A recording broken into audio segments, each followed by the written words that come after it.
Sorry, guys. We were muted for you. How's it even happen? I don't know. That's never happened to us. It's the All Day Everyday Show with All Day AJ and Manny Ruffin, powered by Dimers as always. If you want to support the show, head over to www.dimers.com/ADED to directly support the show.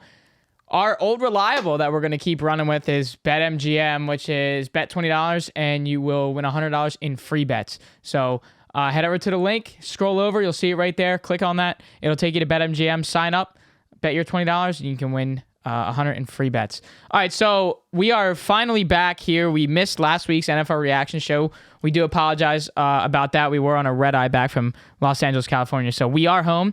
We are going to start with this divisional Monday night matchup on Monday Night Football, and that was the Rams in Arizona taking on the Cardinals. The Rams do get the best of the Cardinals here, winning 30-23, despite all of the injuries, despite the COVID. The defense stepped up. They harassed Kyler Murray. They put him in very awkward situations, regardless of the fact that he almost threw for 400 yards.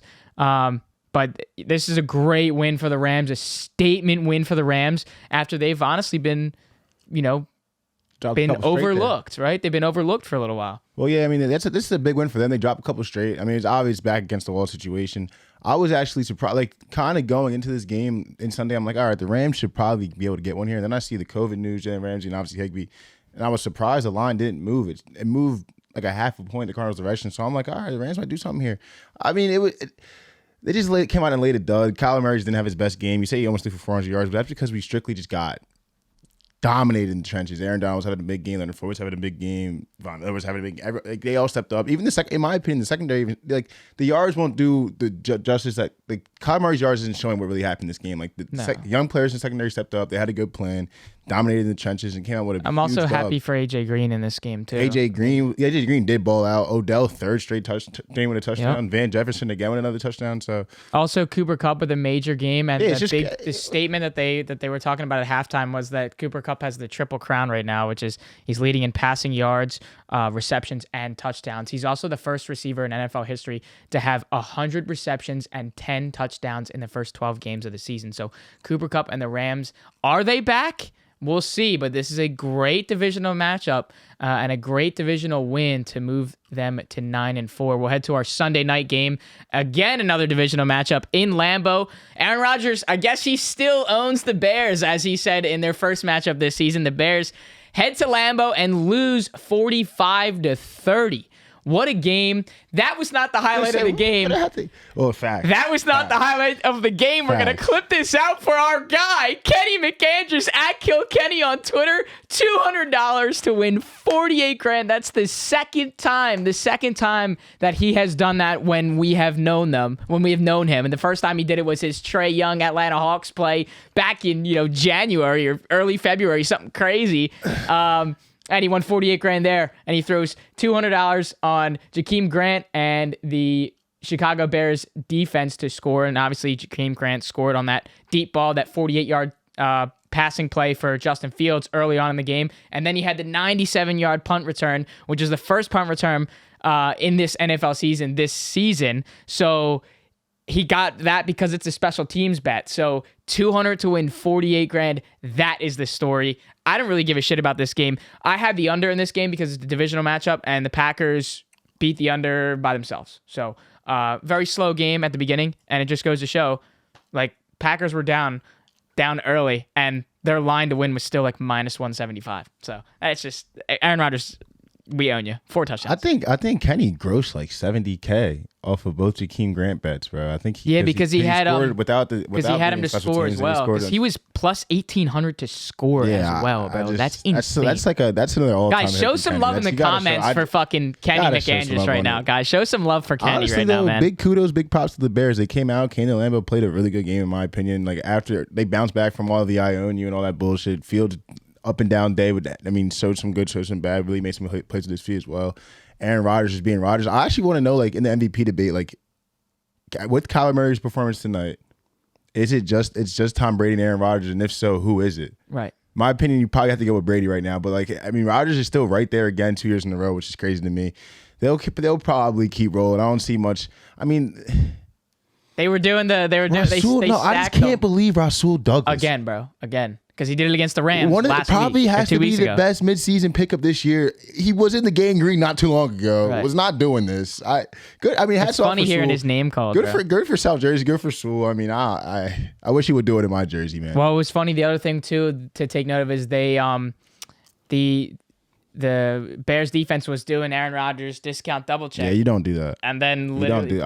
I don't Devontae know. Adams tweeted after. I think it was this morning or late last night, and he was like, what did they think was going to happen when they did that? No, and then they come back 4 touchdowns for Aaron Rodgers. Easy win. Everybody knows, like, don't do that. Like, so Right. you guys are the only 53 guys in America that didn't know, like, not to just. I don't know. You deserve it. You deserve to lose after that. That's right. All right, let's head to our Sunday slate. We'll start with my Giants in Los Angeles at SoFi Stadium taking on the Chargers. They lose 37-21. That's not the story. The story is Justin Herbert. Justin Herbert is very good at football. That's his deep ball to, I think that was end a half Yeah, or to Guyton. yeah, bro. It was like Absolute bomb. almost 60 yards of airtime. Yep. Longest ball that was been thrown this year, and I think for the Giants, and personally as a fan looking at them right now, why don't we give Jake Fromm a shot? Right? Why don't we just let him go? We have Mike Glennon. Bro, I don't want to see Mike Glennon back-to-back games. He's not the guy against the Chargers. First of all, you're coming into this game thinking we're probably most likely going to lose this game. So why don't we just say, hey, Fromm, Georgia talent, let's see what you got. Let me see what you got. Nobody else can, guys, you already were going to lose this game. This is a joke. I'm happy to see Saquon get in the end zone and get some total yards, get some confidence back with him. But, I mean, it's a lost cause already. So, and now Leonard Williams is battling this injury that's not looking good, running further tests. He's probably going to miss next week against the Cowboys. So this is just a really, really rough end of the season for the Giants, especially for fans. And I told you when we were in LA, I'm like, bro, this is just great. It was, we heard in last Sunday that Daniel Jones was going to miss more time. And I'm like, I remember saying to Manny when we were out there, I'm like, yep, this is awesome. This is what I wanted to do to end these last, 2 months of football, was just watch this team just get stomped on. So easy win for the Chargers. Not much to say else on it. This is just a brutal stretch of football for the Giants. Yeah, man. I mean, not even like this year, like years past. Like, you just keep waiting for you guys to turn the corner. Just show some life. Show some, give us a little bit of football team life. Let's get a little playoff berth, a first round exit. Let us have a little 500, 1 year 500. Like, this is bad. You picked this team to win the division. Yeah, I mean, I hate to keep exposing that, but this is bad. I can't see Mike Glennon back-to-back weeks. Yeah, I just can't do hurts. it. I can't, especially against this Chargers team. And I can't put you guys under too much fire. I mean, the long neck demons under center. I mean, probably might have the best neck and next nose, but not the best arm. Not in the best NFL, arm. So. It's time to let it go. Let's head to our let's start over with our Sunday slate at the 1:00 games. We'll start with a divisional matchup. The Ravens in Cleveland taking on the Browns, and the Browns hold on 24-22. Yeah, they pull you back in, You check out. I promise you, Alex, I was completely checked out. Miles Garrett gets a strip sack, takes it to the crib. I am invested again. We can get back. We can win the North. We're good. We're moving. We're rolling. Taylor Huntley continues to do his job for the Ravens. I actually really like to see it. A couple plays, even early on when they were getting their ass kicked, he had a play where he ran 20 yards one direction, came all the way back for a first down, making some plays. But I can't get this Browns team. Who can put a finger on them? Who has them figured out? They need major overhauls within the organization. This is a huge win regardless. We can still win the North. Probably, Lamar Jackson's probably going to miss 3 games. They might arm. This is like a high chance we can win this division. Like, everyone just I hate when this happens with teams because we have a shitty year, very up and down, no real positives to bring out. And we're like, oh well, no, we won the division, we had the playoff berth, and this is exactly what I can see happen with the Browns this year. I really hope Lamar's cool for the long run, but I just hope it doesn't turn into one of these things where the AFC North just completely beats themselves. We just have to be the one team that emerges and like, oh no, we were right the whole year. I just hope this doesn't happen at all. Right. Well, Lamar is now. They're saying he's day-to-day with that ankle sprain. And the other weird stat of the day, they showed it at halftime as well, is there was 37 positive COVID-19 tests today. Today alone, that's the most in one day. But again, you look at this Ravens team, and after, this is back-to-back divisional games. You had the Steelers last week, and we lose both of them. So this is so detrimental to the end of the season for them. And obviously this helps the Browns immensely because of what they can do getting these divisional tallies on the board. We'll head to the Jacksonville Jaguars, putting up a 0 spot in Tennessee against the Titans. Titans win this one 20-0, and Urban Meyer just continues to give us some headlines of is this time? Is time up for you? Is it time to hand the keys to somebody else? No, apparently not, as he was asked on how we fix this, and he goes into these elaborate answers on, if I knew, then we would be fine. And if we knew what the source was, well, they would be fired immediately. Urban's under fire now, and I guess you could say so is Trevor Lawrence. 4 interceptions and a 0 spot. I mean, under fire, been under fire. Players are coming at him. Yeah. Coaches obviously are coming at him. This is a classic situation where we see it in the NFL when why do these stories start getting reported? It's because somebody from the inside is saying shit. I don't know who it is, whether it's a coordinator, it could be a trainer, it could be a guy that's doing the equipment. You never know, but somebody wants this to be out. And this is just unfortunate. I mean, we got to learn, guys, like there's just a difference between the big guys up there and the little guys that play in the college football. Like we just got to, at some point, a couple guys can pull it off. Matt Rule, I think, honestly, Matt Rule has the best chance right now to pull it off, honestly. I think he can have a successful career from what he's already done, the foundation he's built. What's up, Sammy? That's the problem with these college coaches that come in the NFL. They can't build any foundations. And then this is what Urban Meyer does in his foundation year. It's just tragic. Right. It's absolutely tragic. I've heard people rumblings about Trevor Lawrence from the 4 picks. They're not good. I still think he's a very talented player. I still think he'll be fine. I think it's the takeaway from this is just like, okay, end of this year, Urban Meyer will not be a coach in the NFL again. It was a good run. Go back to your strong suit. Go win some more college football championships. Stay out of the big boy league. That's my takeaway from this. Yeah, this game was boring. Tannehill had to show off his legs. He did score. And he did score. And it just goes to show the Jags are 2-11, and no one cares. Okay, divisional matchup time. Over to Arrowhead Stadium, another 1 p.m. game. The Chiefs win 48-9, and they show you exactly why you don't have team huddles on the center of the field on your logo. 48-9. Sorry, Mahomes. Thank you, bro. Thank you for doing your job this week. Thank you for providing a dominant offensive win. And also, I'm a little pissed because Tyreek Hill had to score. I had Travis Kelce to score. And we're seeing everybody on that team, other than those 2 big-name guys on that offense, score a touchdown. But, hey, this is really, really good for confidence for Chiefs players, Chiefs fans, right? We're back. We can stop bitching. Fans can stop bitching because we're not winning games. Oh my God! We said they were dead. We said they were dead, and they did say they were dead, and they decided to score some points. So again, the divisional matchups after Week 10, we've been highlighting in these NFL reaction shows that you want to take the under after Week 10 in these divisional matchups. This one obviously was a miss. We're gonna get to Dallas and Washington. That was a miss. We just saw unfortunate miss. Unfortunate, and we saw the Bears and the Packers. That was an unfortunate miss. And then this Cardinals Rams game was an unfortunate miss. So I think we almost went 0 for 5 today, but that's besides the point. Great win for the Chiefs and a dominant win at that. Yeah, I mean the defense is really what's getting rolling. The pass rush as well. I mean the secondary is making plays, getting turnovers. I'm pretty sure.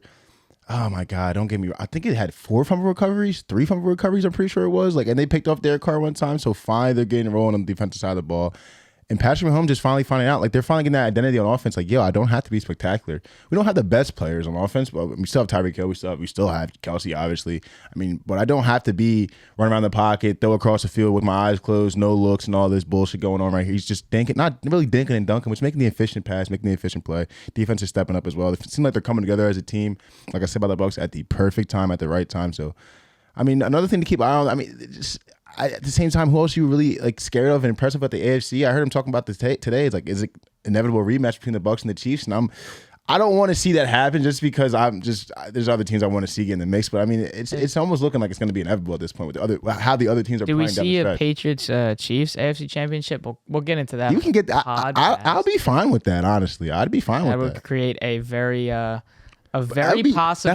That would be one time. Belichick Brady Super Bowl. Actually, I don't know if I could root against Big Red, but that'd be one time I actually probably would want the Patriots to win, low key. Off the first glance, I don't know if I can root against Big Red though, but I'm just saying, it's cool to see Mac in there as a rookie. Sure, as a rookie. The Super Bowl, what? All right, to the Saints and the Jets over at MetLife Stadium, a dominant blowout win for the Saints. They win this one 30-9. backed by some Taysom Hill, 2 touchdowns on the ground. No, the quarterback didn't throw for a touchdown. He actually had 2 on the ground. So our Taysom Hill, I saw a bunch of this on Gambling Twitter. Our Taysom Hill, 2 touchdown bettors. Congrats on those wins there. That was a great hit there. There's nothing else much to say here. Zach Wilson finally had a okay game. It looked like he was poised in the pocket. He was comfortable playing that position. But other than that, this team sucks, and we already are looking at next year, 3-10. Yeah, I mean, I got to get on this train of just auto betting the Taysom Hill to touchdowns when we know he's going to get some kind of usage. It's good to see Alvin Kamara get back on his feet too. Like, he's kind of having an up and down year. I'm pretty sure that was his eighth touchdown, but it hasn't been like the greatest year. I predicted like this was almost going to be an MVP year for AK, and it hasn't been that. But not that it's been bad, but it's good to see him have another good game. But I mean, this game sucks. Both these teams necessarily suck. I guess the Saints are still kind of in the race, just like the Eagles are, just like the football team is. Clinging on. A couple bad teams that are like literally clinging on for dear life. They need like 3 different scenarios. But I mean, now on to the next game. This game fucking sucks. All right, NFC East divisional matchup: Cowboys in Washington taking on the football team. And a lopsided battle went back and forth the entire game. Cowboys hang on with 4 turnovers. They win this one 27-20. Yeah, I heard. I don't know if you didn't catch any win of this, but I saw people really like coming for Dak Prescott after that, even after the W. Yeah, I mean, he didn't look even good after at all, but being up, I'm pretty sure, what was it, 24-0 at half? Like, although he didn't look his best, it's a winning product of football. Yes, the 2 picks were bad. Like, the first pick was bad, and the second pick to almost let them come back in the game was horrible. Yeah, they were awful. Like, the first one was bad. Like, the first one went over people's heads because it's the second one. But I mean, I think he's still fine. I mean, Dak Prescott. There's a reason why we were so upset that he got hurt last year, that we were worried about him not getting his money and all that. Like, he's an amazing player. There's no reason we should ever question him. None of that just to be ever going on. Like, it's hard to get in a rhythm as well when you have a top weapon that goes down every other week. Like, one week it's Gallup. Well, for most of the season it was Gallup, and then it's Amari drops here, then Zeke's unhealthy here and there. It's hard to really get a real rhythm and be the top player that you want to be. I think they're fine. I mean, this is a big loss, high key, for the Birds, for the football team that got this loss, because we're very much in this thing somehow after losing to you guys. I don't know how the Eagles still find themselves in this race. It's still very much a race. Like, we could still win the NFC East if the Cowboys lose 3 straight. Because I mean, it's not going to happen, but we just know the Cowboys. Like, I'm not going to rule anything out. Setting up that week 18. And it's going to be a very important. Cowboys. I'm telling you right now, the Eagles will win that game 100%. The only reason why I remember that date though, January 9th. Only thing that is going to make me a little nervous about that game is that the Cowboys have to play for the NFC East that week. If that doesn't happen, the Eagles will win that game. But if that's the NFC East deciding game. The other thing too with Dak Prescott is I feel like people have gotten so used to Dak always having 350 and 3. Right. You know what I mean? And then this time, it wasn't Dak that went off, and it wasn't anybody in the offense that went off. It was Micah Parsons. Defensive Player of the Year? Defensive Player of the Year is a rookie. The only other player to do that is who? Who were the Giants fans at? Big ol' LT, baby. So that's the last time and the only time this has ever happened. So Micah Parsons might be creating history, and I think he's definitely as that front runner for Defensive Player of the Year. It wasn't even like the hit. Oh, he killed Heineke on that one. How he felt him as well. Like, I just slid right through him. Going for it on 4th down, right? I just had Heineke on the ground like, Coach, I told you we shouldn't have gone for this shit. Just a great defensive game. And in divisional matchups, again, late in the season, these are why those unders can come into play, because the defense is always so clutch. And we saw that out of the Cowboys. Again, another divisional matchup. I'm telling you guys, we're taking unders, and that's the Falcons in Carolina taking on Cam Newton and the Panthers. The Falcons get the best of the Panthers. Cam Newton is just showing that, I don't know, it just seems like he's not it, and the Falcons win this one 29-21. Sorry, Cam. Like, the hype train's over, buddy. These past couple weeks just haven't been yours. That's all. This is another divisional under that did not. I'm telling you, we went 0 for 6. Jesus. You know what I think happened? I think these TikTokers got a little too loud. That's exactly what got way. I've been seeing way too many people been sharing it with me, and I'm like, oh no, they figured. Everybody knows hammer the unders. But honestly, like, yeah, I seen PJ Walker finally get some burn. Let's give him like a serious shot. Right. Like, this is your guy, man. Ruined the best year that Temple has had in a long time. PJ Walker was the guy. Why? Like, I understand Cam Newton comes back. He's a huge leader, great press conferences. The crowd's going nuts, all these things. But like, Sam Darnold hasn't been the guy. Cam Newton hasn't been the guy. We have a legitimate, I feel like, top 10 defense in this league that could be capable of winning now if we had a quarterback that could like get this offense running in a so efficient way. Like even we have DJ Moore, we have Robbie Anderson. I understand CMC isn't healthy, but like Chuba Hubbard isn't a slouch either. I'm pretty sure you had him to score, which was a good pick. Yeah, I had him to score. I'm pretty sure. I just think this Carolina team should be better. I feel as though like this win was like for the Falcons. They're 6-7 as well. They're in serious NFC playoff contention. I feel like this game should have been the opposite way of that. I feel like this should have been a win for Carolina and put them in serious contention. I mean, I think it's just been the lack of quarterback for them all season. I mean, I understand it's 29 points against the Falcons. You just can't give up if you want to call yourself a serious defense. But I think the lack of quarterback stability all season is going to be the reason the Panthers aren't going to be able to make the playoffs. And I feel like they should have after that 3-0 start. We got people asking us if they were going to make it. They were like, yeah, there's a chance. But now it just looks like. I mean, this is just a really good win for the Falcons. That is true. I don't think people thought they were going to be a game shy of 500 after, 13 weeks. No, we're close. Now we're 14 weeks especially after right? Especially after what happened to them week 1. Getting blown out by the Eagles by that, like that. I mean, like, they're 5-2 away, so that just goes to show that they are 2-5 at home, which is a remarkable stat. But we'll head to the Seahawks in Houston taking on the Texans, and a really good win for Russell Wilson and the Seahawks. They win this one by a large margin, 33-13, but that's not the big news. The big takeaway for me is Russell Wilson, 2 passing touchdowns, getting back on our feet. Finally. Cap had him to throw for over 1.5 touchdowns, so that was a huge bet. I mean, I've been taking him maybe every other week to score for over 1.5 touchdowns, and he just hasn't been hitting that line.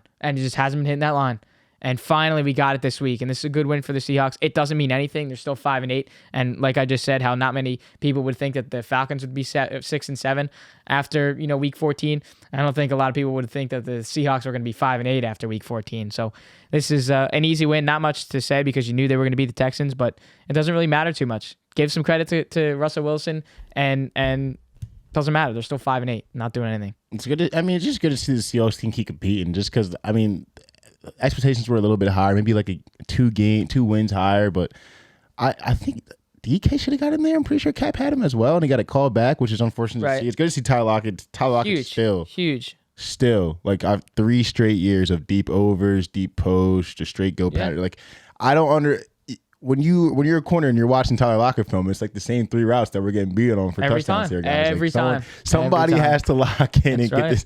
Davis Mills didn't look bad as well though.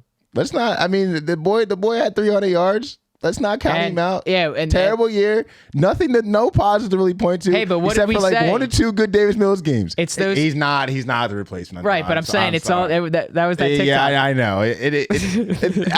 After his first couple games, you got it. I was like, yo, he has some poise. Like we could do something. Nah, he's not the answer. Nah, Davis Mills. It's good to see him competing though. Why not? And we'll show some love to Rashad Penny as well. He had facts. Well over 100 yards on the ground and 2 touchdowns. But for me, it was Russell Wilson. We got to build that confidence back. We got to get some team chemistry as the teams were announced for Russell Wilson of where he would go and what teams would be the no trade clauses. The Giants being one of them. There was a couple on that Eagles list. Were on there. As that stuff kind of ponders around and something to take note of to the Eagles boost were them on around. there. Oh, they were. Which is weird, but I think that's up. All right, we'll head over to serious chance. We'll head over to a very somber Mile High City, taking on the Lions. Yeah, I have a question for you. What's up? Why did you bet against the Broncos? Yeah, all right, so I'll get into that right now. Knowing what happened. So we're here in Denver, Mile High, Peyton Manning and the family visiting to mourn the tragic loss of longtime Denver Bronco wide receiver Demaryius Thomas. And they did exactly what they had to do. They blow out the Lions 38-10. Now I took the Lions at plus 11.5 and then plus 12.5 as well. And so the 11.5 was taken before this news dropped. The 12.5 was just kind of, all right, we went up a point, so I'll take that one too. So I went much lighter on that one. But the 11.5 just seemed right. You're coming off a big win against the Vikings. I'm heavily sleeping on the Broncos, and I have been for most of this year when at the beginning of the season, most people were hype on the Broncos, and they were hype on the Panthers, and they had played 3 and 4 really bad teams. So I've been sleeping on them since week 3 and week 4 of this goddamn season.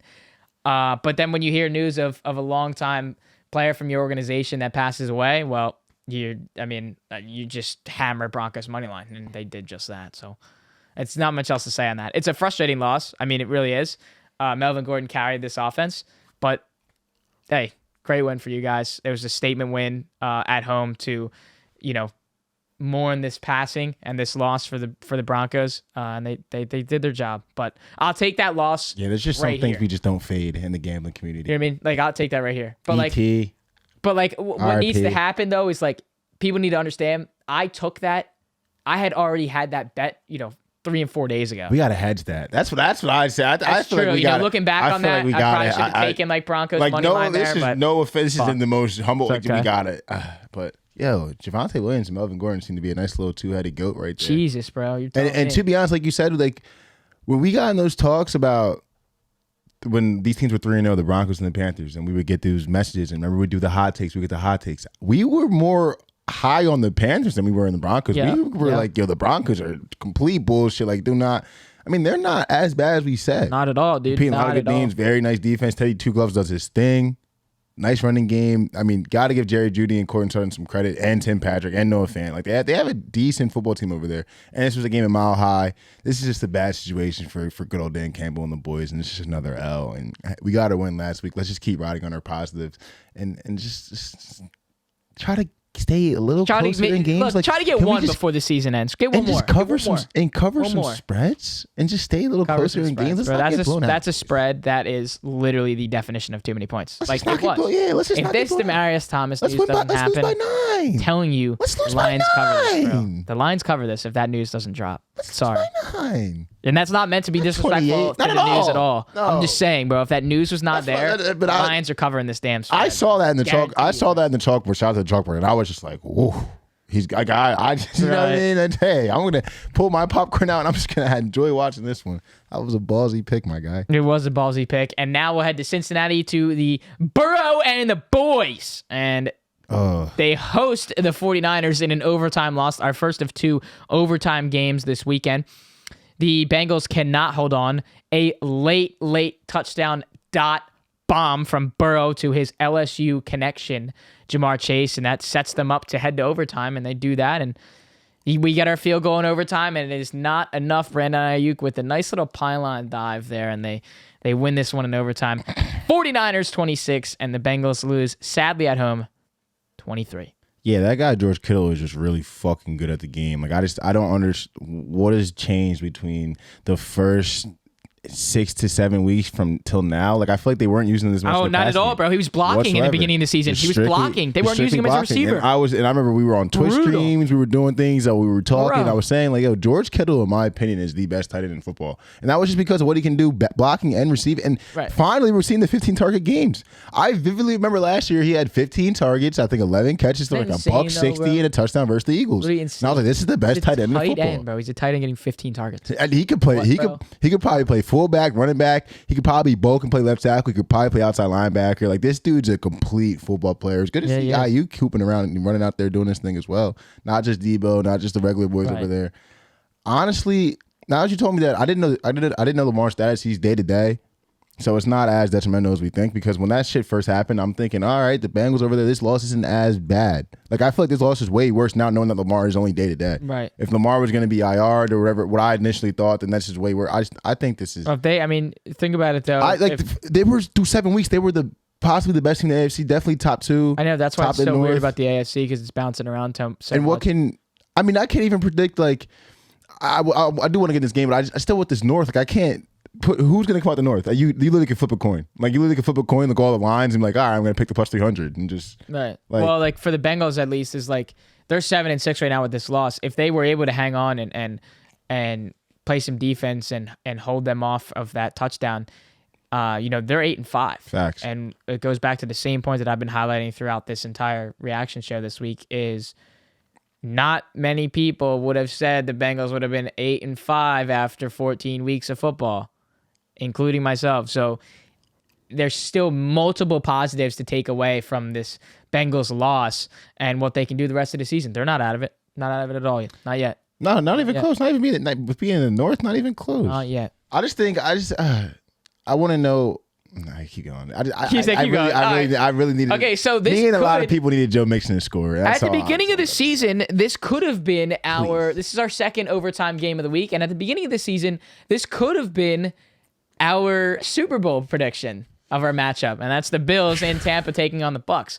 Unfortunately, the Bills don't look like they have it anymore, and they lose this one in overtime, 33-27, 58-yard bomb from Brady to Brashad Perriman, and that caps the 10-3 Buccaneers after 14 weeks of football.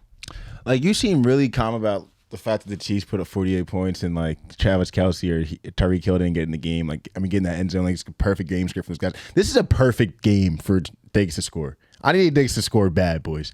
Perfect game for him. Yeah, to it score. is a perfect game to score. Back and forth, and a little shootout with Brady. Josh Allen doesn't look horrible. He's throwing the ball well today. And we just don't get in the end zone. These anytime touchdown bets and parlays, they're a lot of fun. It's like I tell myself I'm going to be done, and I keep going back anyway. It's just funny, bro. Josh Allen makes me laugh. 100 yards. I mean, 100 yards on the ground. Oh yeah, after last week, he screws over Prop Holiday for getting 39 yards when he needed 40 to win 1,000, and then this week runs for over 100 and a touchdown, and then throws for 302. Okay, sorry. So last year, right? We had like two names come in the top 5 wide receiver conversation that were like a little out of the blue, which was Calvin Ridley and Justin Jefferson. It's because of the years they had. Yep. I'm kind of ready to start that conversation with guys like Chris Godwin, guys like Cooper Kupp. Well, like they're here. They're here now. That's our free agent next this upcoming year. I'm not ready. What are we gonna do? I'm not ready to put him in the top 5, but I mean, Chris Godwin's he's been that guy. He's been the shoulder they can lean on when AB's not there. Mike Evans is obviously going to be who Mike Evans is. He will always get into the end zone. He will always get targeted in the red zone. But Chris Godwin has stepped up as that security blanket, and playoff Lenny has stepped up to be that number 1 feature back, and that is just dangerous. That defense is rolling. People are literally scared to run the ball against this team. Like, they just don't do it. I'm pretty sure they hand the ball off one time, maybe not at all in the first half. I'm pretty sure that was. Like, teams are just scared to run the ball against this team. Their skilled players are stepping up. They'll get healthy at the right time. They're rolling. I am afraid of the Bucs right now. Like, actually afraid of this team. I will continue to bet on this team as well because they somehow continue to cover spreads and win these like these games where the Colts, like that game against the Colts, like you feel like they should not cover whatsoever. Here they get an OT cover. Like, why? Let's keep riding the Bucs train. Fuck it. I'm also going to be riding Dawson Knox to score. Yeah. I'm just going to bet him to score every game for the rest of the season and see how that plays out just because he's been getting a lot of looks. Had 6 catches in this game. And it's not just he's getting a lot of looks like deep in the red zone. And I love that. Cool plus 200. Exactly. Too. It's a great little reward for that too. So something to look at as well. And we'll close out this week with our Thursday night game that is definitely not the least. And we're not meaning to put this game last in any way whatsoever, right? This game should not be overlooked at all. This was an absolute banger of a game. The Vikings hosted the Steelers on Thursday Night Football, and the Steelers were getting rocked. It was 29-0 at one point. 29-0 at one point in this game. Steelers make it a game, and they only lose by 8. They had a chance to kind of maybe put some life and try to figure out if they could go score and get the 2-point conversion. Weren't able to execute, but 36-28, the Vikings win. Shows the controlled chaos, I will say, I guess, for the Steelers to be able to come back in and put themselves in a position to win this game. But everything that you're going to be looking towards after this game is what Chase Claypool did to end this game. Yeah. That is everyone's going to say that. True. Everyone's going to say, right, you did your celebration, and then the offensive lineman comes over to grab the ball, and he hits it out of your hand, and then you're blaming this, and then when you get in the press conference to make it even worse, obviously reporters are asking you that question, and Chase Claypool's like, not even taking it on the chin and saying it was my fault, me. No, he was like, well, the offensive lineman just like hit it out of my hand, and then we lost another like 8 seconds. So I'm like, bro, come on. But that's the story. He started bullshit and was saying like I was looking at the ref on the hash, and I had time to celebrate, dumb. And he was trying to do a whole. Like you have no timeouts. You're under 30 seconds, and we're going like this, bro. Find me a top 5 wide receiver that's celebrating in that situation at all. And then people are showing the clip when I think it might have been AJ Green or it might have been Christian Kirk like last year, and it's Larry Fitz, and so they're in that same. Oh, it was Christian Kirk. So it's Christian Kirk. So he catches like a slant that was like maybe 6 or 7 yards, and Larry Fitz comes in all the way out wide, runs in, grabs the ball, tosses it to the ref, runs in, gets everybody set, snap. That amount of time that he did that in this clip that was shown, that amount of time that Larry Fitz took to do that was less, way less than how long it took Chase Claypool to make a first down celebration. Like, come on, bro. So that's the story of this game. But I'm happy to see Big Ben rolling out doing his thing. But hey, where's the Big Ben look? I mean, there's a big. There's a couple takeaways multiple times in this game, bro. I'm sitting here watching Ben. I'm like, bro, just get off the field. Like, I'm couple get hits. off. Couple hits. Done, bro. Just stop. Like, although he was efficient 3 touchdowns, like he takes hits every week. Unbelievable, like Ben, brother. But hey, 2 more from this game. Yeah, Kirk Cousins gets a primetime win. Give him the other one. Give him the other one. Dalvin Cook. My man. 200. My man Dalvin. 200 yards, 2 touchdowns. He had like 137 at halftime. I see. It was a great Sunday, but I ain't seen none of them tickets. No 200 in Dalvin in the win. No 2 touchdowns. I didn't see none of them. No one hit on Dalvin. No, we had JD who put. I believe JD had. Now I'll say this about JD. JD, you are a motherfucker. I see some of your tickets, man. That's all I'm gonna say. You're a motherfucker. JD, did you? I think JD had. Maybe I'm speaking wrong. He does ride Dalvin too. I think he had. JD had Najee for 2 and Dalvin for 2. So that's something too. So congrats on that hit. I know you're slapping around and doing your thing. I saw a lot of people had some big Sundays. Bro, he had Kenny again last night. JD, I'm pretty sure he won. He had a big day. He had Devontae for 2 last night. He had JD had a 2 touchdown. 2 players have 2 touchdowns last night, like 375 to win 18,000. Yeah, I did see that. I know it was Devontae, but I don't know what the other player was. Fuck.